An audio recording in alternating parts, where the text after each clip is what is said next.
Hey guys, it's Michael and welcome back to Boxmining. Today's gonna be a short video, but it's also gonna be one of the most important videos I've ever made. And this relates to the whole crypto market as a whole, because I've been spending the past 2 days, actually 3 days, in Hong Kong visiting local OTC, so over-the-counter desks, and getting some insights about the cryptocurrency market that has never been seen before. Let's start off with something really stupid, which is what the hell are OTC desks?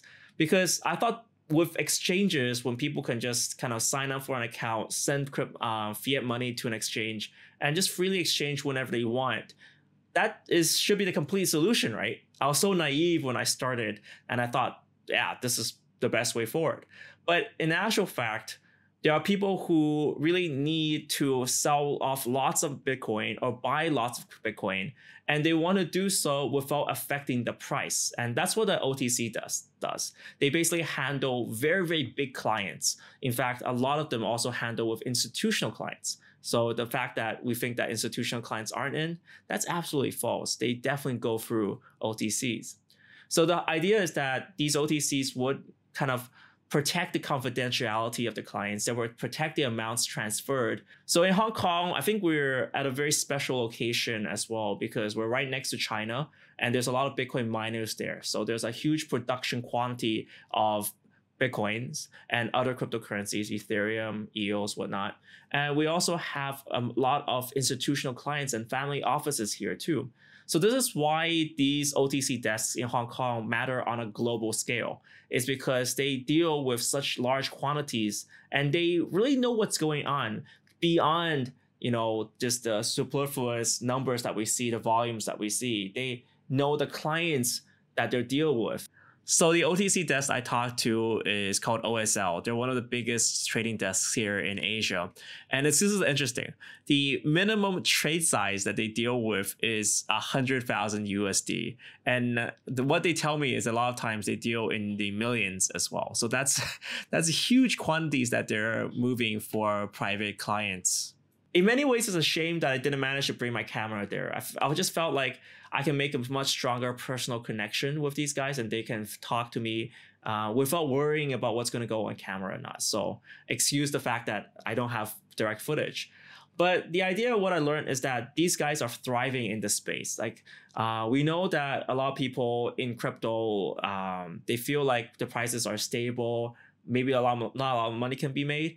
These guys are absolutely thriving because there's a huge market for cryptocurrencies and to institutional clients. And you can definitely see that they're getting a lot of institutional interest because they're thriving. They're hiring a lot of experienced financial people. And that's to directly deal with clients who want large amounts of cryptocurrency and they want to feel safe when they're buying it. So I think there's a misconception that institutions are not entering in the space. They're already here. Well, if institutions are already here, then what's BACT and the Bitcoin ETF going to do?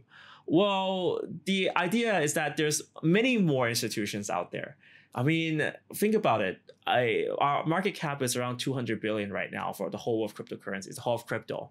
And that's nothing compared to what, BlackRock is doing, compared to what Fidelity is doing when their units of measure is in the trillions. We're basically a speck of dust right now. So for BACT, the primary purpose is that they're an exchange into crypto with a Wall Street backing, with a Wall Street background because, well, it's done by ICE and the guys who did NASDAQ. So yeah, they can give that legitimacy and show cryptocurrencies to their customers or institutional customers and get them on board. The most important part is the onboard process. Once you're into crypto, man, you get pulled straight down into it, just like I have. Like I'm pretty much super deep into crypto right now. And the same thing with the Bitcoin ETF. It's just getting a bigger audience. And this is why the whole community itself is very excited for what's going to happen next. For me personally, I know that institutions, because they're already coming in, I feel like once BACT gets deployed and once the Bitcoin ETF is approved, it's going to be a gradual process. It's not going to be like a spark like this. It's not going to be the craziness that we saw in January. I think that's going to be, the second wave. It might need more countries, perhaps even like Taiwan or Southeast Asia, to come into crypto and generate that fever like South Korea did. But what we do know is that with more ramps into crypto, that means more interest. And with more interest comes, well, higher evaluation, supply and demand. So that's my insight into the space. Summary, well, OTC desks are thriving in this space. Tether was, well, a big short-term FUD. And lastly, we have OSL and their crazy watch. So they were like, this is the pet project they were showing me for like half the time there. They convinced the guys at Hublot to make a watch for Bitcoin's 10th birthday, 10th anniversary of the white paper coming at the end of this month. And what they did is that they're gonna make this watch only purchasable by Bitcoin, and they're gonna engrave the Bitcoin transaction at the back. So at first I thought this was a money grab by Hublot, but they're only making 210 copies of it. And they did a lot of kind of blockchain stuff with it. So the power reserve indicator, that's based on the red and the green trading candles, got a Bitcoin logo on it, and they even made a white paper, like like for reals. The sale of the watch ends on the 29th, so you have to register on the website. So I'll put a link down below. It's on the official Hublot website, and that's where you register and put your name down for the registration. I'd like to thank everyone at OSL for helping me understand what's going on. If you have any additional questions, leave them down below and I hope to answer them. And if you guys are interested in your watch, check out the link below.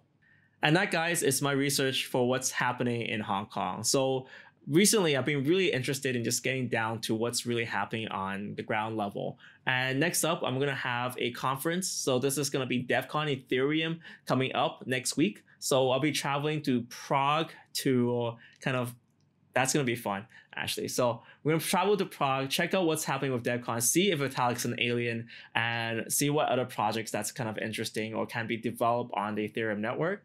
And hopefully that's going to be fun. So if you guys have any suggestions of where to go, what to see in Prague, never been there in my life, thank you guys so much for watching this video. If you guys want to follow me as well, I have my Instagram up and running right now, and I'm going to show you more of what's happening on a daily basis on Instagram. So hop on over there and check it out.